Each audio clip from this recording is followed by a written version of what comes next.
हम सभी लोग दिव्य ग्रंथ श्रीमद् भागवत महापुराण की दिव्य गाथा को श्रवण करने के लिए एकीभूत हैं। हमारी मंच पे उपस्थित समाज को नित्य प्रतिदिन नवीन दिशा प्रदान करने वाले एवं धर्म का भार अपने कंधों पे लेकर के चलने वाले, समाज में धर्म को जागृत रखने वाले मंच पे उपस्थित हमारे आचार्य हैं एवं हमारे सहयोग कर रहे वाणी की देवी, कला की देवी, ज्ञान की अधिष्ठात्री माता सरस्वती के वरद पुत्र हमारे संगीतज्ञ बंधु एवं आए हुए समस्त भगवत प्रेमी, हम सबके जीवन में ऐसा मंगलमय शुभ अवसर प्राप्त हुआ कि जिसके प्रभाव से हम लोग कथा जगत की परंपरा में आज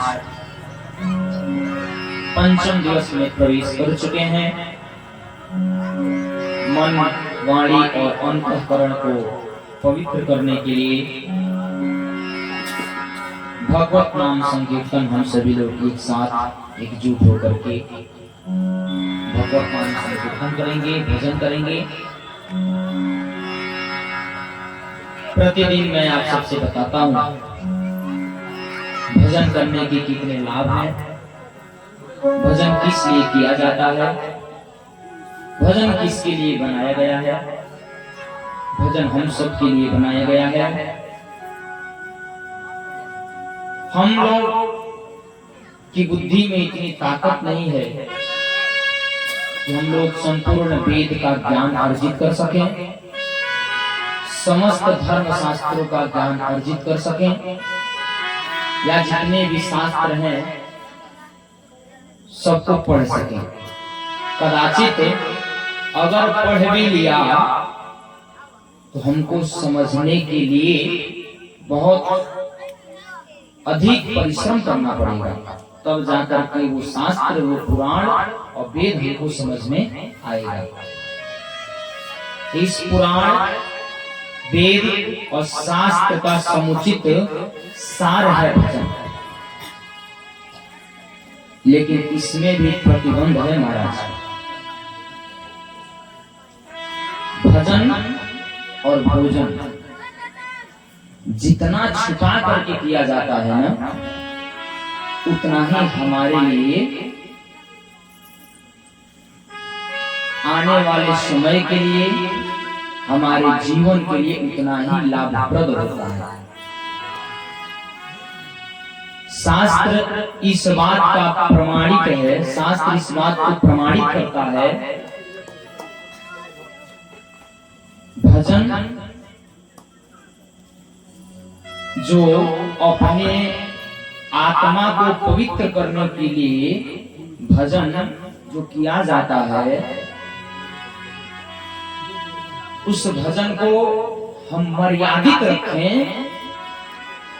जितना मर्यादित रखें उतना ही हमारे लिए लाभप्रद होता है।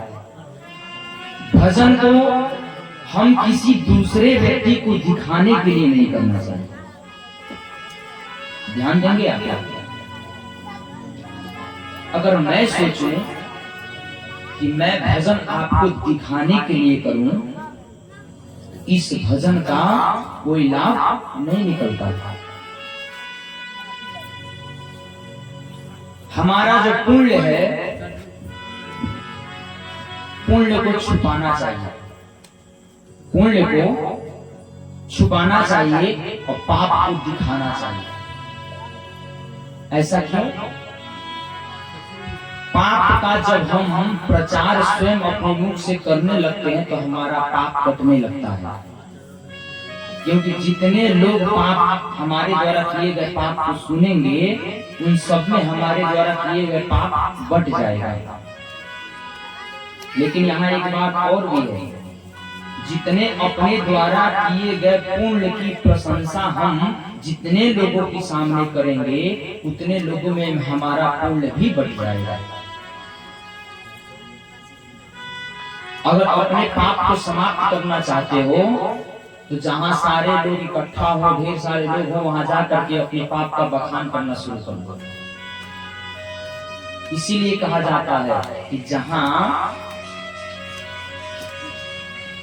जिस स्थान पे सदाचार की भाषा न बोली जाती हो उस स्थान से आ जाने में ही भलाई है। क्यों? दूसरे का पाप, दूसरे के किया गया पाप को जब हम सुनेंगे तो हमको भी दोष लगेगा। और जहाँ पुण्य द्वारा कार्य किया जाता हो, जहाँ पुण्य की बात की जाती हो, वहाँ पे जरूर सुनना चाहिए। इसीलिए कथा में पुण्य मिलता है, क्योंकि कथा में तो भगवान का सत्संग किया जाता है तो हमको पुण्य मिलता है। लेकिन इसी मंच से कहीं भगवान का सत्संग न करके अनर्गल बातें की जाने लगे तो क्या उससे पुण्य मिलेगा? नहीं मिलेगा। इसीलिए कहा जाता है कि अपने पुण्य को छुपाने का प्रयास करिए, दिखाने का नहीं। हमारा पुण्य हमारे साथ जाएगा, हमारा पुण्य हमारे साथ हो जाएगा, न कि किसी दूसरे व्यक्ति के साथ हो जाएगा। तो हमको इससे क्या लाभ मिलता है कि हमको आवश्यकता है आपको बताने की। जो सत्यता होगी एक न एक दिन तो आप समझ ही जाएंगे। जो सच्चाई लाख हम आपको दिखाने का, देखिए दम किसको कहते हैं? जो हमारे भीतर नहीं है लेकिन हम जबरदस्ती सोच रहे हैं कि आपको पता चले कि हमारे पास है। जैसे हमारे जेब में 10 रुपया है और हम चाहते क्या है कि आप समझे कि हमारे पास 10 लाख रुपया है। दिनों रात दिखाने का प्रयास आपसे कर रहे हैं कि हमारे पास 10 लाख रुपया है। उसी का नाम दम है, जो हमारे पास नहीं है लेकिन हम आपको दिखाने का प्रयास कर रहे हैं कि हमारे पास इतना सारा पैसा है। इसी का नाम दम है। जिसके पास होता है ना वो दिखाने का प्रयास नहीं करता, जिसके पास नहीं होता है वही दिखाने का प्रयास करता है। तो भजन अंतरात्मा की चीजें हैं, मन को संतुष्टि प्रदान करने वाली चीजें हैं और उस पवित्र पुण्य नाम को अर्जित करके अपने जीवन को कृतार्थ करने वाली चीज है। बोलिए भक्तवत्सल भगवान की जय। आइए हम सभी लोग मिलकर के एक साथ में एक स्वर में भगवान का संकीर्तन करें। पुनः कथा जगत की परंपरा में हम सब प्रवेश करें। कृष्ण कहने से तर जाएगा, कृष्ण कहने से तर जाएगा, कृष्ण कहने से तर जाएगा, कृष्ण कहने से तर जाएगा, कृष्ण कहने से तर जाएगा। हमारे भव से तर जाएगा, भव से तर जाएगा, कृष्ण कहने से तर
नर्तन मिला, बड़ी मुश्किल से नर्तन मिला, बड़ी मुश्किल से नर्तन मिला, क्या पता फिर किधर जाएगा, क्या पता फिर किधर जाएगा।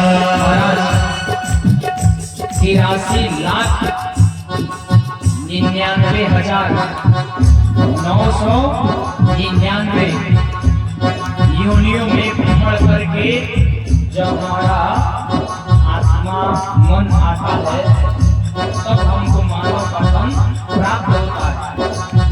हमारा कर्म जब अच्छा रहेगा तो पता चलेगा कि हमारा शरीर कहाँ जा रहा है। कर्म सही रहेगा कि कहाँ जाएंगे कोई पता नहीं।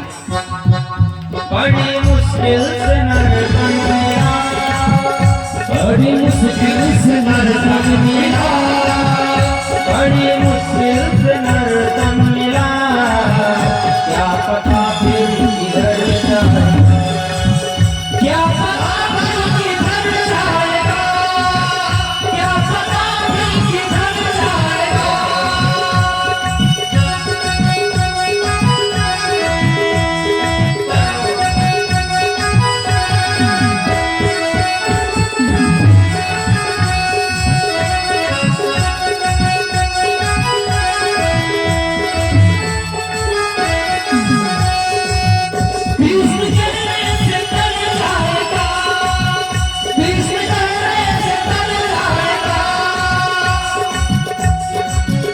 सब कहेंगे कहानी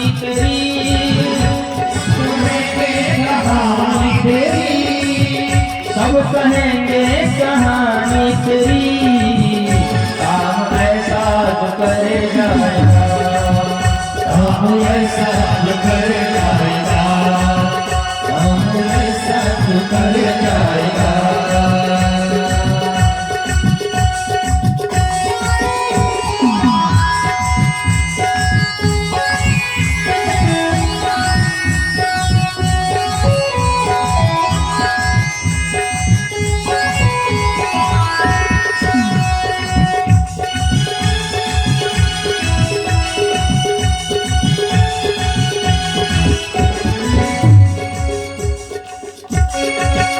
उसके आगे झोरी फैला, उसके आगे तो झोरी फैला, उसके आगे तो झोरी फैला, उसके आगे तो झोरी फैला, उसके आगे तो झोरी फैला, ताता झोरी को भर जाएगा, ताता झोरी को भर जाएगा, ताता झोरी को भर जाएगा, ताता झोरी को भर जाएगा।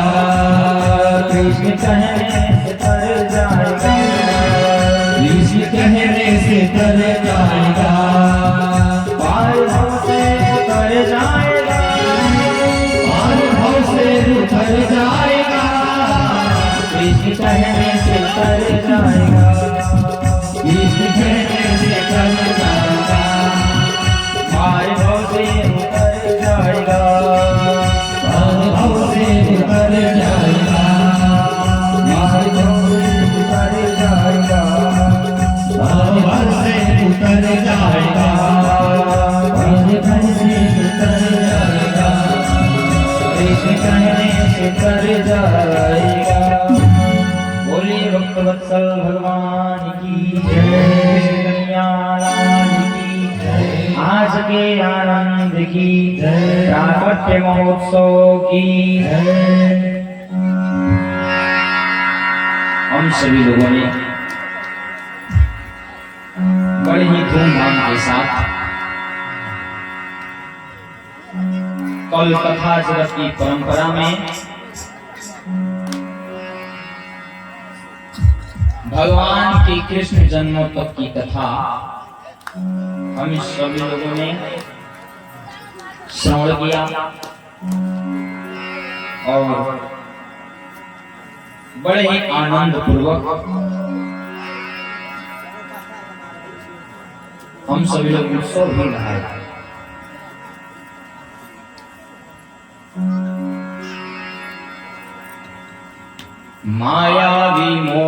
सो गए प्रहरी, बेड़ियां टूटी खुल गए ताले,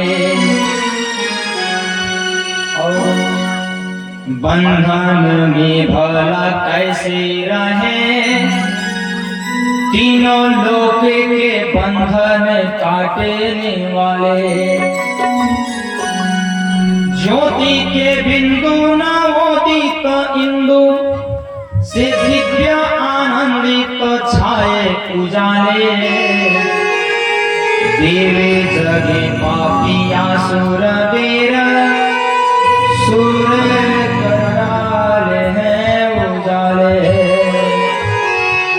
देव जगाए पापी असुर वीर, सुर कराले उजाले। नंद यशोदा सो रहे, सोया सकल जहां, और नंद भवन में आ गए त्रिभुवन पति भगवान, त्रिभुवन पति भगवान।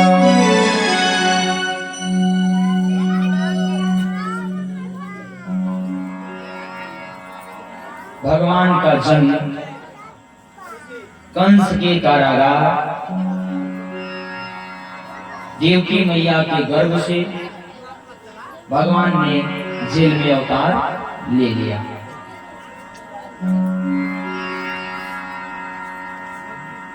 बेड़ियां खुल गई, ताले टूट गए, प्रहरी सो गए।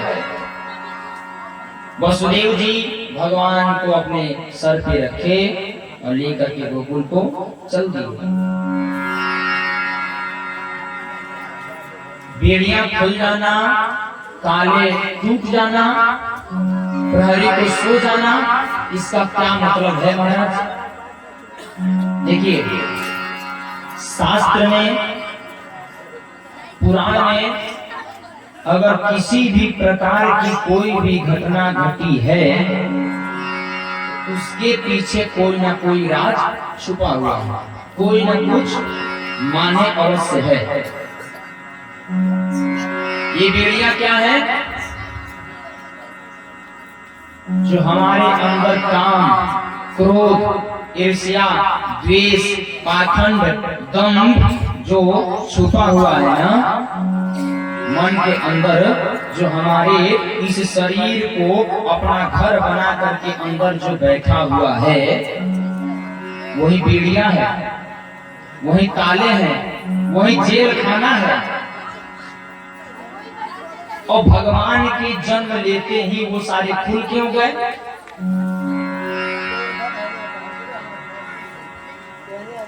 बोलिए भक्तवत्सल भगवान की। भगवान के जन्म लेते ही वो सारे ताले क्यों खुल गए? आपको एक उदाहरण से मैं समझाऊं। अगर आपका मकान बेतिया में है, ठीक, आपका मकान बेतिया में है और आप कमजोर हैं, उस मकान पे चोरों ने, डाकुओं ने कब्जा कर लिया, आप चाह करके भी उसको भगा नहीं पा रहे हैं। आप चाहते तो बहुत हैं कि उसको भगा दें, लेकिन आपके लाख बार प्रयत्न करने के बाद भी वो डाकू, वो चोर आपका घर खाली करके नहीं जा रहा है। लेकिन कदाचित बेतिया के एसपी साहब आ जाए और बेतिया में एसपी साहब के रहने के लिए जो सरकारी कमरा मिलता है, वो कमरा समय से खाली न हुआ हो, अलर्ट न हुआ हो, और एसपी साहब कोई घर या कोई मकान खोज रहे हो कि हमको 2-4-10 दिन के रहने के लिए कोई कमरा मिल जाए, ताकि जब सरकारी कमरा अलर्ट हो जाएगा तो मैं किराया का मकान छोड़ करके सरकारी कमरे में जाकर के शिफ्ट हो जाऊंगा। ठीक, संजोग से आपकी ही मुलाकात एसपी साहब से हो गई या आपके कानों तक वो सूचना आई कि एसपी साहब घर खोज रहे हैं। आप पहुंच गए एसपी साहब के पास। आप पहुंचे और आपने कहा कि एसपी साहब कमरा तो मेरा घर तो खाली है, आप अगर 10-15 दिन रहना चाहें तो आप हमारे घर में रह सकते हैं, हमारे घर में रह जाइए और जब आपका कमरा अलॉट हो जाएगा तो आप अपने सरकारी आवास पर चले जाइएगा। एसपी साहब ने स्वीकारिता ले ली कि हाँ मैं उस मकान में रह जाऊंगा। अब एसपी साहब जहां रहेंगे उसकी देख रेख करने के लिए पहले दरोगा और ऑफिसर, अन्य सारे ऑफिसर जाकर के चेक करेंगे कि हाँ वहां रहने लायक है कि नहीं है। तो एसपी साहब की आने की खबर जैसे ही आपके मकान में रहने वाले चोर और डाकुओं को पता चलेगा कि यहाँ बगल में एसपी साहब रहने आने वाले हैं, और एसपी साहब के आने से पहले जब 2-4 गाड़ी पुलिस की आ जाएगी और जा जाएगी, चली जाएगी, तो आप बताइए जब एसपी साहब वहां रहने लगेंगे तो क्या वो चोर और डाकू आपके घर को कब्जा करके रखेंगे? अगर आपकी मुलाकात एसपी साहब से हो गई, आपने मकान दे दिया और एसपी साहब रहने लगे उस मकान में, तो आप बताइए कि क्या वो डाकू और चोर उस मकान पे कब्जा करके रह पाएंगे कि नहीं रह पाएंगे? नहीं रह पाएंगे, नहीं रह पाएंगे।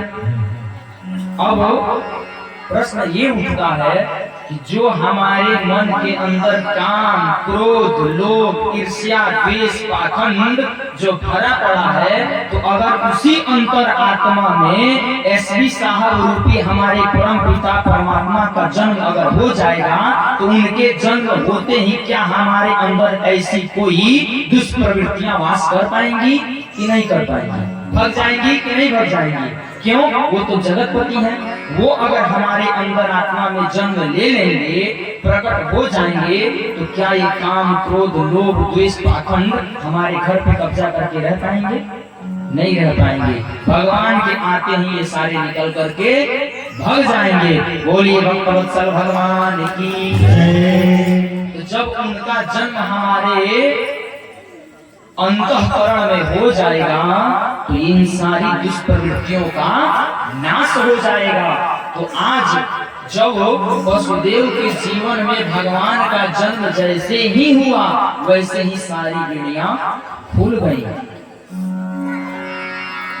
मायावती मोहित सो गए प्रहरी, बेड़ियां टूटी खुल गए ताले, सारे ताले टूट गए। वही बेड़ियां जैसे वसुदेव जी भगवान को गोकुल में रख करके वापस आए, जैसे ही भगवान से दूरी बना लिए, भगवान से दूर हो गए, वैसे ही सारी बेड़ियां जकड़ ली, सारे ताले लग गए, प्रहरी जग गई, जो पहरेदार थे सब पहरेदार जग गए। यानी कि जितना हम भगवान से दूर रहेंगे तो काम, क्रोध, माया और ये संसार के जितने भी बंधन है ना, वो हमको जकड़ लेंगे। और जितने भगवान के जब करीब रहेंगे तो इन माया से भी दूर होंगे, और इन जितने आसक्ति है, जितने बंधन है, सबसे हमको छुटकारा मिल जाएगा। बोलिए भक्तवत्सल भगवान की जय। वसुदेव जी गोकुल से एक कन्या को लेकर के आते हैं, भगवान को वहां रखाते हैं। कन्या को लेकर के आए, ज्यों बेड़ियां लग गई, कन्या रोना प्रारंभ कर दी, रोने लगी। प्रहरी जाकर के बताए कंस से कि राजा वसुदेव को एक पुत्री पैदा हुई है। कंस आया और उस कन्या को लेकर के मारने का जो प्रयास किया, वैसे ही वो कन्या हाथ से छटकी और आकाशवाणी हुई कि अरे दुष्ट कंस, पापी अत्याचारी, तू क्या मारेगा मुझे? तो तुझे मारने वाला तो कहीं जा करके अवतार ले चुका है। और वो देवी वहां से निकली और विंध्य पर्वत पे जा करके स्थापित हो गई, जिसको हम आप सभी लोग विंध्याचल माता के नाम से जानते हैं। बोलिए विंध्याचल माता की जय। वही देवी विंध्य पर्वत पे जा करके अपना स्थान बना लिया। माया थी, माया ने अपना स्थान ग्रहण कर लिया। अब कंस को ये मति भ्रम हो गया कि एक बार तो आकाशवाणी हुई थी कि अरे कंस, देवकी का 8वां लाल ही तेरा काल होगा, और आज ये देवी कह के जा रही है कि तुझे मारने वाला कहीं जन्म ले चुका है। अब मैं क्या करूंगा? इन देवताओं की वाणी समझ में नहीं आती, कब क्या बोल देते हैं। तो कंस ने देवकी से निवेदन किया, क्षमा याचना किया, और देवकी वसुदेव को उसी दिन उस समय कारागार से निकाल दिया, मुक्त कर दिया। अब हम सभी लोग चलते हैं गोकुल, जहां भगवान गए हैं, क्योंकि कृष्ण की कथा है, तो हम सभी लोग वहीं पहुंचेंगे। गोकुल में भगवान का उत्सव मनाया जा रहा है, और सुखदेव स्वामी राजा परीक्षित को 18 श्लोक में भगवान की स्तुति गा करके सुना रहे हैं। देखिए महाराज, भागवत महापुराण में 18,000 श्लोक हैं, 12 स्कंद है और 335 अध्याय है। 18,000 श्लोक तो भागवत महापुराण में है, गीता में 18 अध्याय है, और 18 श्लोक में ही सुखदेव स्वामी राजा परीक्षित को स्तुति गा करके, उत्सव गा करके सुना रहे हैं। इसका क्या संयोग है? 18 ही श्लोक में उन्होंने स्तुति क्यों की? 18 का संयोग देख लीजिए, ध्यान से सुनिएगा, आपको समझने योग्य विषय है कि परमात्मा कितना छोटा और कितना बड़ा है। कलिकाल में हमारी बुद्धि मंद हो गई, सोचने की क्षमता कम हो गई, प्रायः इसी कारण से लोगों में तर्क और वितर्क की भावना रहती है। शास्त्र को समझना इतना आसान बात नहीं है महाराज कि आपके समझ में आ जाए परमात्मा कितना बड़ा है और कितना छोटा है। इस उदाहरण से आपको समझ में आएगा। 18 का संयोग जो है उसको जोड़ दीजिए, 8 और 1 को जोड़ देंगे तो कितना हो जाएगा? 9। यानी भगवान कृष्ण का जो अवतार है वो क्या है? पूर्णा अवतार है। इस नाम से जानते हैं, पूर्णा अवतार के नाम से कृष्ण और राम पूर्णा अवतार हैं।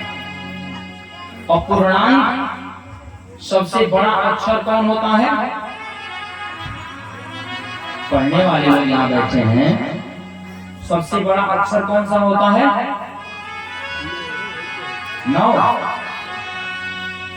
9 ही होता है ना। और सबसे छोटा अक्षर कौन सा होता है? 1, लेकिन उससे भी छोटा है 0। 0 को आप ले लीजिए, समझ जाइए कि 0 ही परमात्मा है, 0 ही, शून्य ही परमात्मा है। कैसे? वो परमात्मा जब किसी व्यक्ति के साथ में खड़ा हो जाता है, उस व्यक्ति के महत्व को, उस व्यक्ति की गरिमा को बढ़ा देता है। शून्य यही काम करता है। शून्य अगर किसी व्यक्ति के पीछे लग गया, उसके बगल में खड़ा हो गया, तो क्या होगा? उस व्यक्ति के नाम के और गरिमा को बढ़ा दिया। लेकिन कब बढ़ा दिया? उस अंक के बाद लगेगा तो बढ़ा दिया। यानी हम हैं और हमने परमात्मा को आगे किया। जब अपने साथ में हम चल रहे हैं और परमात्मा को आगे करके चल रहे हैं, तो हमारी महत्वता बढ़ गई। अगर परमात्मा को अपने पीछे खड़ा कर दिया तो क्या हुई? हमारा कोई महत्व नहीं रहा, जितने पे है उतने पे स्थिर रहेंगे। तो शून्य परमात्मा है। और सबसे बड़ा अक्षर 9, 8 और 1 9, 9 को 5 से गुणा करके देखिए महाराज। 9 को से 5 4 9 दूना 8 1 9 तिरका 7 2, यानी कि 9 में किसी भी अंक से आप गुणा करके देखिए, जोड़ने के बाद उसका अक्षर 9 ही आएगा। यानी परमात्मा कहना चाहता है कि कितना बड़े तुम हो जाओगे लेकिन मुझ में ही आकर के समाहित हो जाओगे। 9 इतना 9 में किसी भी अंक से गुणा कर लीजिए।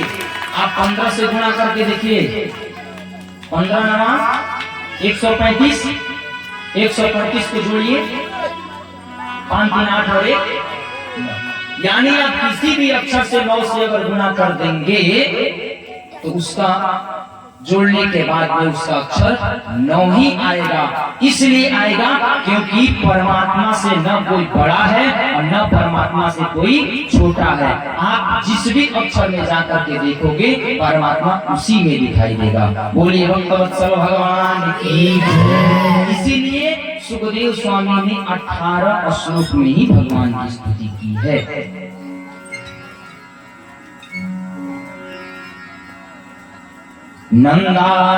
नंदस्त्वात्मज उत्पन्ने जाता ह्लादो महामनः आहूयामि प्राण वेदाज्ञान स्नातः शुचिरलङ्कृतः वाचयित्वा स्वस्त्यैनं जात कर्मात्मजस्व वै कार्यामास विधिवत् पितृदेवार्चनं तथा पितृदेवार्चनं तथा। अब आप एक चीज बताइए मुझे, यहाँ सुखदेव स्वामी क्या बताते हैं? नंदस्त्वात्मज उत्पन्ने। आप सत्य बताइएगा, कथा आप लोग सुने हैं क्या? आत्मज शब्द किसमें लगाया जाता है? अपनों में। यहाँ जैसे पहले कार्ड जो छपता था उस कार्ड पे लिखा जाता था ना आत्मज, उसके बाद लड़के का या लड़की का नाम लिखा जाता था, यानी उसके पुत्र या पुत्री है, ये आत्मज शब्द लिखा जाता था। तो यहाँ नंदस्त्वात्मज उत्पन्ने। आप बताइए क्या नंद बाबा के बच्चे थे कृष्ण या वसुदेव के थे? वसुदेव के थे। लेकिन यहाँ सुखदेव स्वामी नंद बाबा को क्यों बता रहे हैं कि नंदस्त्वात्मज उत्पन्ने? सुखदेव स्वामी को क्या नहीं पता है? पता है। लेकिन फिर जब सुखदेव स्वामी जानते हैं कि ये वसुदेव का बच्चा है, वसुदेव के लड़के हैं भगवान कृष्ण, तो ये कैसे कह सकते हैं कि नंदस्त्वात्मज उत्पन्ने? जानते हैं पूर्व जन्म में नंद और यशोदा, पूर्व जन्म में नंद और यशोदा दोनों द्रोण धरा नाम के वसु थे। द्रोण और धरा नाम के वसु थे, जिन्होंने तपस्या की, भगवान प्रसन्न हो गए। और प्रसन्न होने के बाद में भगवान ने कहा कि वरदान मांगो, आपको क्या चाहिए? तो वो द्रोणधरा नाम के वसु ने कहा कि भगवान मुझे आपके बालपन का जो छवि है उसको देखने की लालसा है, उसके साथ में अपने जीवन को निर्वाह करने की इच्छा है। मुझे आपके बालपन का सुख चाहिए। उन्होंने भगवान के बालपन का सुख मांगा।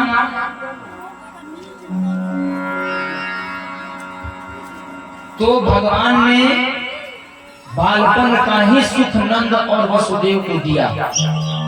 नंद और यशोदा को दिया, क्योंकि वही द्रोण और धरा नाम के वसु जो थे वो नंद और यशोदा बन करके गोकुल में पैदा हुए थे। तो भगवान 11 वर्ष तक लड़का बालक रहता है, 11 वर्ष तक बच्चा बालक रहता है। 11 वर्ष के बाद में वो धीरे धीरे युवा अवस्था में प्रवेश करने लगता है। तो भगवान गोकुल में कितने दिन तक रहे? केवल 11 वर्ष तक। यानी भगवान ने वचन दिया था कि बालपन का सुख मैं आपको दूंगा, इसीलिए भगवान गोकुल में केवल 11 वर्ष तक रहे, और जब गोकुल से चले गए तो फिर भगवान कभी वापस गोकुल में नहीं आया। यही कारण था भगवान को 11 वर्ष तक बालपन का वचन जो दिए थे, तो वचन को पूरा करने के लिए जन्म देवकी और वसुदेव को भगवान ने कहा था कि आपके गर्भ से मैं जन्म लूंगा। तो जन्म वहां लिए, और जन्म लेने के बाद में इनका भी संकल्प भगवान ने पूरा कर दिया कि बालपन का सुख मैं आपको दूंगा। 11 वर्ष तक नंद और यशोदा के यहाँ भगवान रहे। इसलिए सुखदेव स्वामी कहते हैं नंदस्त्वात्मज उत्पन्ने जाताहलादो महामनः आहूय विप्रान् वेदज्ञान स्नातः शुचिरलंकृतः। ब्राह्मणों को बुलाया घर में जब बच्चा पैदा हो रहा है, आज के समय में घर में जब बच्चा पैदा होता है तो हम खुशी होकर के डीजे बजवाते हैं, महाराज भांगड़ा बजवाते हैं, ऑर्केस्ट्रा कराते हैं। जो व्यक्ति खूब खुश हो जाएगा वो क्या करेगा? लाओ भैया बेटा हुआ ऑर्केस्ट्रा करा दो। अभक्ष भोजन का भंडारा रख देते हैं, सत्य है ना? लेकिन हमको शिक्षा लेनी चाहिए नंद बाबा से, शिक्षा लेनी चाहिए नंद बाबा से। क्या कर रहे हैं? आहूय विप्रान् वेद ज्ञान। ब्राह्मणों को बुलाया। किनको बुलाया? ब्राह्मणों को बुलाया कि हमारे घर में अगर बच्चे का जन्म हुआ है तो सबसे पहले पंडित जी लोग मंगलाचरण का पाठ करेंगे। वेद ज्ञान, वैदिक ब्राह्मणों को बुलाया जो शास्त्र के ज्ञाता हैं, और पांच इत्वा स्वस्त्यैनम, स्वस्ति वाचन का पाठ कराया। और जानते हैं अपने मन के अनुसार नहीं, पंडित जी के मन के अनुसार काम हो रहा है वहाँ। अगर हमारे यहाँ सत्यनारायण भगवान की कथा सुनाने के लिए अगर पंडित जी आ रहे हैं ना, तो हम पहले टाइम दे देते हैं, पंडित जी हमारे पास समय नहीं है, 1 घंटे के अंदर में आप कथा करके सुना दो। तो पहले हमने उनको बाधित कर दिया। अब चाहे जैसे पंडित जी 1 घंटे के अंदर कथा करके सुना दें। यहाँ नंद बाबा क्या कह रहे हैं? नंद बाबा पंडित जी के अनुसार काम कर रहे हैं। पंडित जी कह रहे हैं कि स्वस्ति वाचन होना चाहिए, तो स्वस्ति वाचन हो रहा है।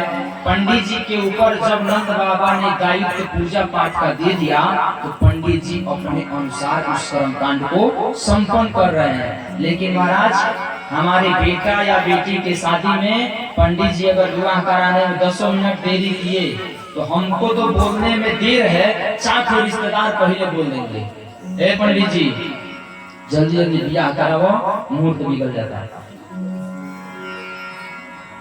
इतना देर के पंडित ब्याह करावेला? यानी आपको बोलने से पहले 4 आपके रिश्तेदार बोल देंगे कि पंडित जी जल्दी जल्दी विवाह संपन्न करा दीजिए। और यहाँ तो छोड़िए महाराज, और पुरुष बोलने वाला रहेगा तब तक स्त्री तो इतना बोल देंगी पंडित जी को, उनके 7 पीढ़ी ऊपर और 7 पीढ़ी नीचे पंडित जी अपना गाली सुन लेंगे कि पंडित जी का जुबान नहीं खुलेगा उस मंडप में बैठे बैठे। सत्य है कि नहीं है? सही है। यानी कि हम क्या कर रहे हैं? धर्म के साथ में अपमानजनक व्यवहार कर रहे हैं। हमको किसी भी शुभ कर्म में क्या करना चाहिए? किसी भी शुभ कर्म में यहाँ नंद बाबा से हमको शिक्षा लेनी चाहिए कि नंद बाबा, ये मैं नहीं कह रहा हूँ महाराज, आप सोचेंगे कि मैं यहाँ बैठ करके मिथ्या भाषण दे रहा हूँ, लेकिन ये श्लोक कह रहा है, मैं श्लोक का अर्थ बता रहा हूँ आपसे, ये मैं नहीं कह रहा हूँ। वाचयित्वा स्वस्थैनं जात कर्मा गजस्वै, जात कर्मा मजस्वै, जात कर्म संस्कार नंद बाबा ने करवाया। हमारे और आपके सामने कितने लोगों का जात कर्म संस्कार हुआ है, कोई बता दे? हम लोग 16 संस्कार के नाम तक भूल गए, केवल 2 ही संस्कार याद रह गया, विवाह संस्कार और अंतिम संस्कार। इसके अलावा अगर ब्राह्मण है तो एक संस्कार यज्ञों को भी तो याद है, इसके अलावा और संस्कार का नाम तक नहीं याद है। यहाँ पंडितों को बुलाते हैं, स्वस्ति वाचन का पाठ करते हैं, पूजा पाठ करवाते हैं, और एक बात और, क्या? पितृदेवार्चनम तथा, पितृदेव अर्चनम तथा, पहले अपने पितरों का पूजा करवाते हैं। पहले किसका पूजा? अपने पितरों का, उसके बाद देवताओं का। पितृदेवार्चनम तथा, यानी कि पहले पितरों की पूजा करिए, उसके बाद भगवान की पूजा करिए, तो भगवान का आशीर्वाद अधिक फलदायी होता है। बोलिए भक्तवत्सल भगवान की जय। ध्यान देंगे आप, ब्रह्मा जी कौन है? सृष्टि के रचयिता है ना, ब्रह्मा जी सृष्टि के रचयिता है। विष्णु भगवान कौन है? सृष्टि के पालन करता है। और शंकर भगवान कौन है? संहार करता है। तीनों काम ब्रह्मा विष्णु और शंकर का अलग अलग है ना? लेकिन अपने पितरों को, अपने माता जी को देख लीजिए, अपने माता को देख लीजिए, क्या माता जन्म देती है ना? माता जन्म देती है, माता पिता मिलकर के आपका पेट भी भरते हैं। माता जन्म दी यानी ब्रह्मा का काम उसने किया, आपका पेट भर रहे हैं, मेहनत करके परिश्रम करके आपको पोष रहे हैं, तो विष्णु का काम भी उन्होंने कर दिया। और कहीं आपने कोई गलती कर दिया तो वही माता पिता आ करके 2-4 थप्पड़ लगा करके आपको सतमार्ग में ले करके भी जा रहे हैं, तो शिव शंकर भगवान का भी कार्य माता पिता ने कर दिया। अब ये हो गया आपके पितृ की विशेषता, आपके माता पिताजी का कर्म।